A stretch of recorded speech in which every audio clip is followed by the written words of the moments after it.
Welcome come back U3 e learning program. Myself Ratan Lal. आज का topic है crop production and management, फसल उत्पादन एंड प्रबंधन। तो हमारी क्वेश्चन आंसर है टेक्स्ट बुक के चैप्टर फर्स्ट के।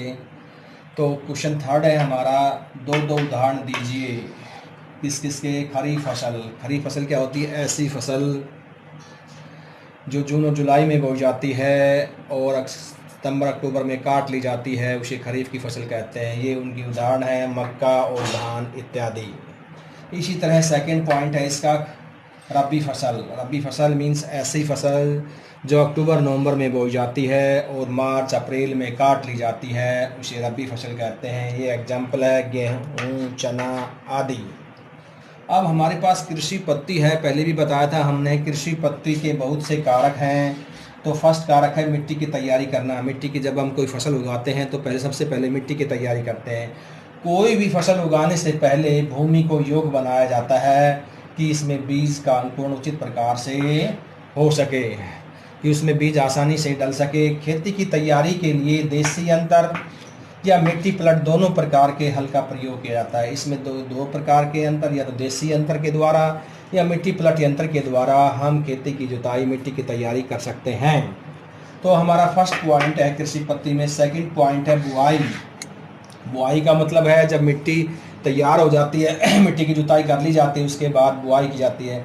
फसल उगाने के लिए खेतों में बीज बिखेरना बुआई कहलाता है, कि खेतों में बीज डालना, बीज बोना बुआई कहलाता है। खेतों में बीज बोने की कई विधियां हैं। बहुत सी विधियों के द्वारा हम खेतों में बिजाई कर सकते हैं, जैसे प्रसारण विधि, रोपण विधि आदि। ये विधियां हैं, इससे हम बीज की बुआई कर सकते हैं। और बुआई के लिए सबसे उन्नत है कि बीज को उचित मात्रा में लिया जाए और अच्छा बीज लिया जाए। थैंक्स।